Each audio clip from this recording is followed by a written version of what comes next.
If a tree falls in a forest and no one's around to hear it, did it fall? That's how it is when you have a great company, but you're not out there, you don't have an online presence, you're not posting across these platforms like you mentioned.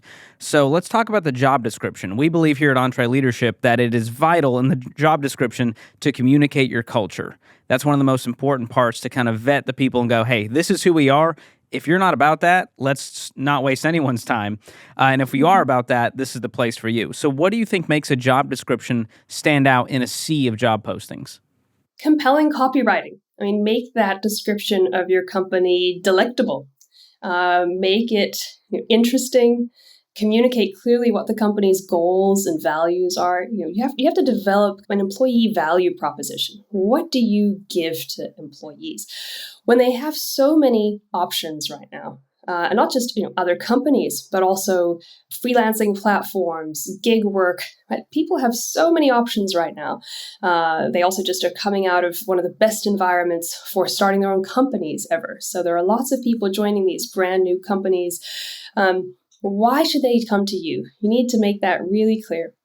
And then, yes, you need to post those jobs widely, and you need to post them on social media.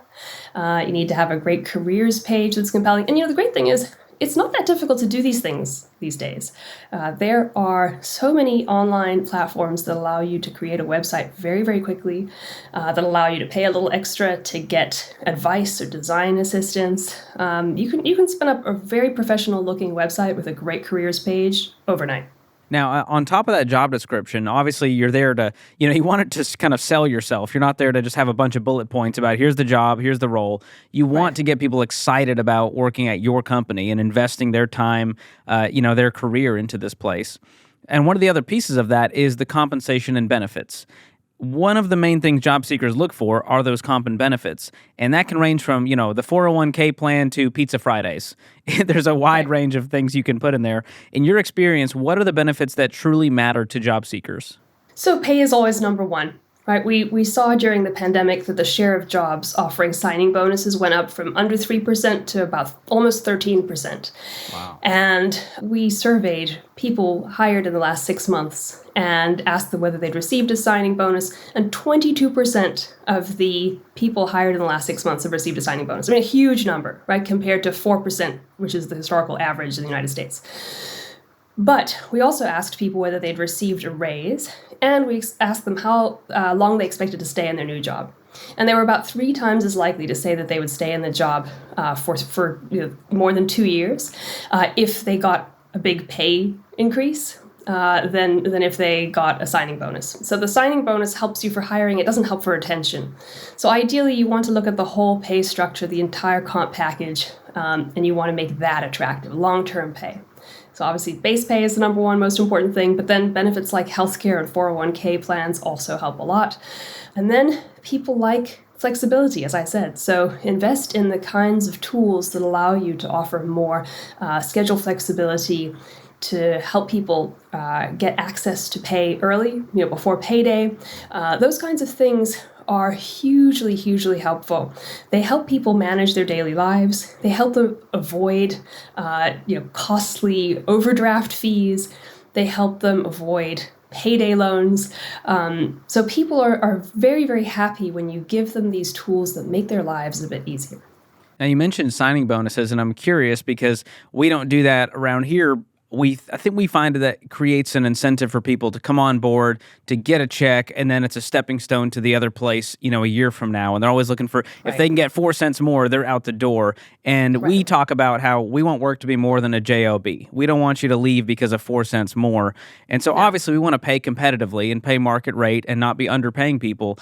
But do you find that a signing bonus can create that kind of environment where people are just looking for the next signing bonus and the next place to work? It definitely can. It can be a very effective tool to bring people in the door, but it's not a substitute for a great pay structure that gives people incentives to stick around, that shows them there's a growth path within the company. That's really where you need to focus. And also, in every industry, there's a very different worker profile. right? In teaching, it's mostly women. In different jobs in restaurants, there are hugely different breakdowns in the sort of racial makeup of the workers, the gender breakdown. So tailor the benefits you offer to the groups of workers who are attracted to your roles. People want career growth, but many people are in industries where there is no real career growth, right? They're in roles that are kind of low-paid roles, and they aren't really a stepping stone to anything. Even there, though, you can offer people career growth outside the job or beyond the job by giving them tuition assistance and transferable tuition assistance, so that if they're not going to get career growth, perhaps they can hand that opportunity over to their children. So figure out who your core demographic is, find out what things drive them the most, and then offer those things. It reminds me of, seeing Chipotle or Starbucks. While having many hourly workers, they also offer tuition assistance, and they'll cover, the cost of college. And so there are some amazing benefits even for those hourly workers.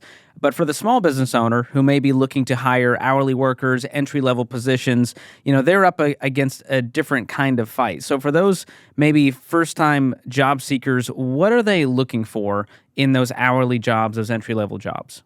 Well, so, I think many small businesses actually can provide an almost enterprise level quality sort of benefit package these days. There are so many companies that are cropping up to help companies do that and to provide benefits that often are at very little cost to the company, that are basically providing discounts that they'll give to the company based on its size, and that employees can benefit from if the employer just sort of decides to kind of participate, but employers don't actually have to pay that much.